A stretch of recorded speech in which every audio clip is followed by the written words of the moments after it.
Hello everyone and welcome back to my channel. My name is Mabutseba and I run a blog called josiemommyhood.com. So please do check it out when you get a chance. Right, so before we go any further, please do like and subscribe the video. That really helps me out a lot. And if you have something to say to me, please do leave your comment down below. Right, so I went on a whole month no spend challenge, and boy was it a challenge.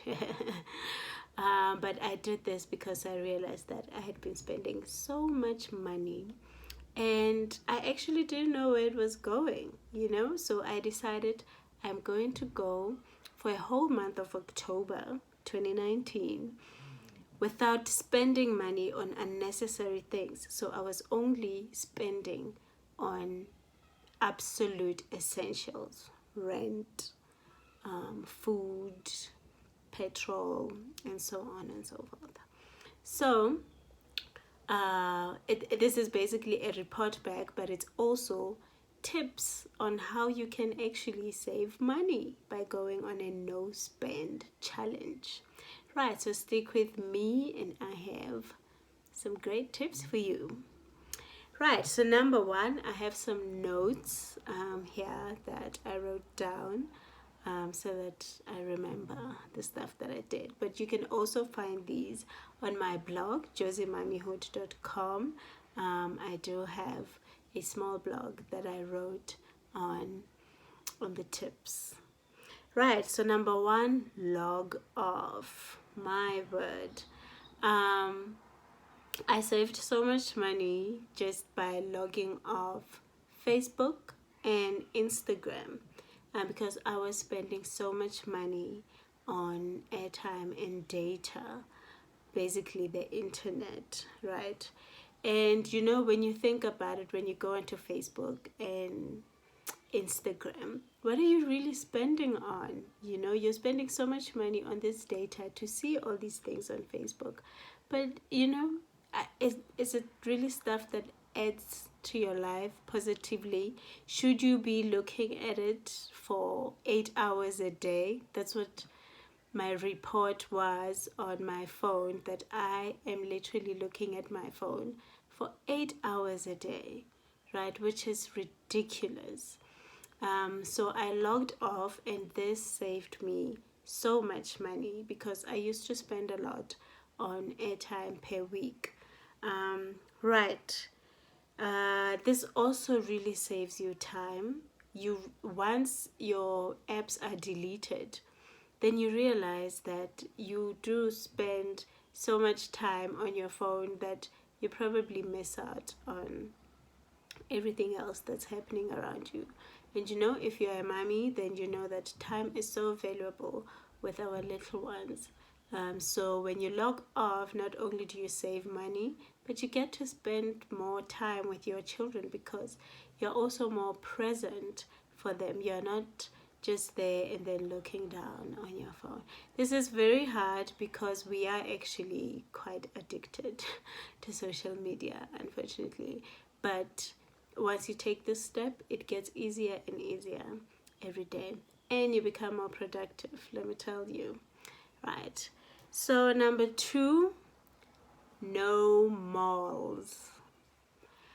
Where I work, my current workplace is very close to a mall, and because before I eat my lunch, I like to go for a walk.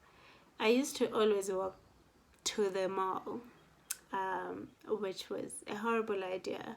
And I'd take my purse, which was another horrible idea. So this meant that I was going into the mall almost every day, and that means that there was temptation around me every day. So obviously I spent money, right? So I decided that I was not going to walk to the malls anymore. I was going to find another route. This also unfortunately meant that I walked a bit less because I didn't really know the area and I felt silly just walking around during lunchtime. I don't know. But avoiding malls and shopping centers this helps a lot. And if you shop online a lot, then this means that you should just log off. Basically, just clear your history, right? So that the info is not so readily available for you. This really helps out a lot, especially if you are a borderline shopaholic like me. You see a sale, suddenly something that's on sale becomes an essential, and in reality it is not. But I am a better person now. So yes, that was number 2. Number 3, leave your cards behind. Leave your credit card behind, leave your debit card behind. If you have to go somewhere where you think that you're going to get tempted, leave the cards behind, right? If your card is not there and you don't have cash with you, you're probably not going to spend because you don't have the money, right? So this is a very good tip in that if you don't have the means to spend, then you're not going to spend, right? Most of us, we spend because it's so easy, right? If you don't have cash but you have your card, people have swiping machines everywhere, right? So leave your cards behind, leave your purse behind. Tip number 4, use cash only, right? So withdraw the amount that you know that you'll need, for example, for your groceries, right?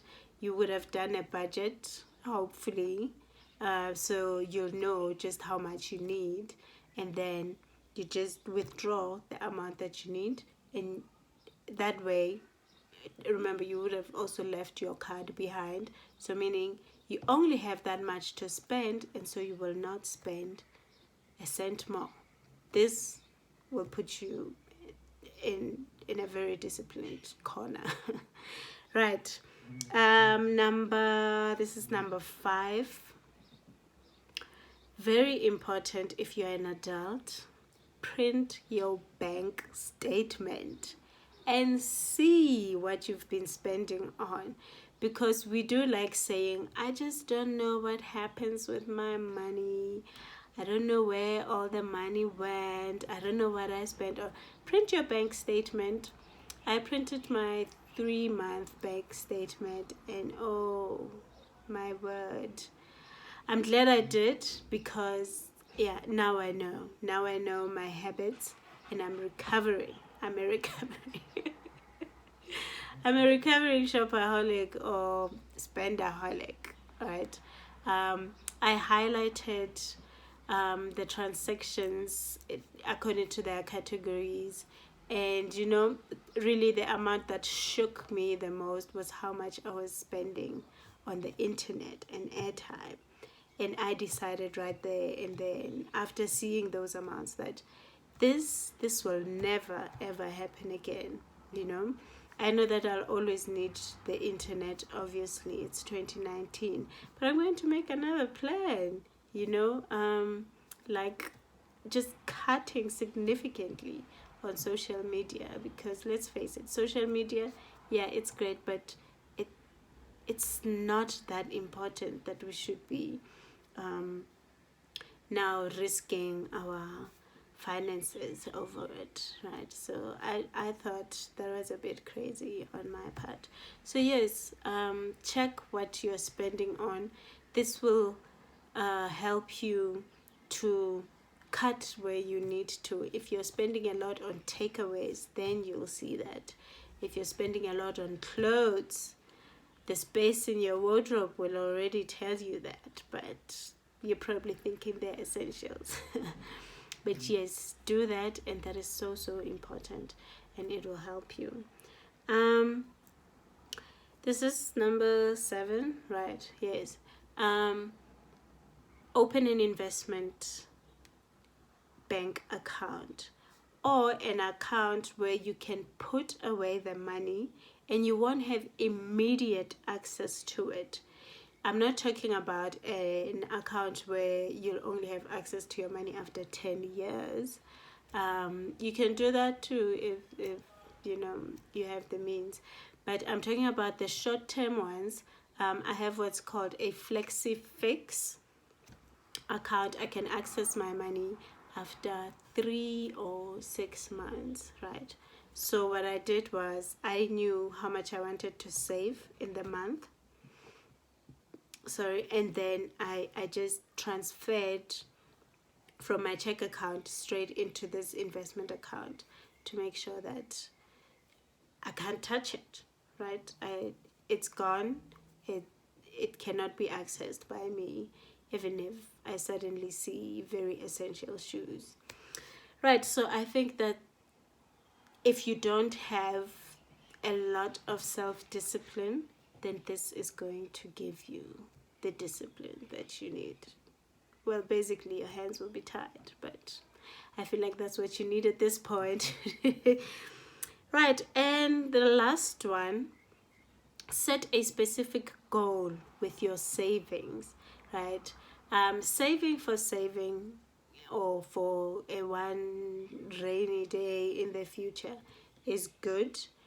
However, it doesn't really motivate you much. But when you set a specific goal and say, by the 31st of December, I want to have 30,000 in my bank account so that I can do this specific thing that is beneficial to me and my family, then it makes it easier for you to stay disciplined, because that way you know what you're saving for, right? So even if you do feel tempted, at Woolworths there's a sale, or Mr. Price if you're like me, then you remind yourself that actually you are not spending, not because you're just depriving yourself of nice things, but because you are saving towards something more beneficial for you and for your family.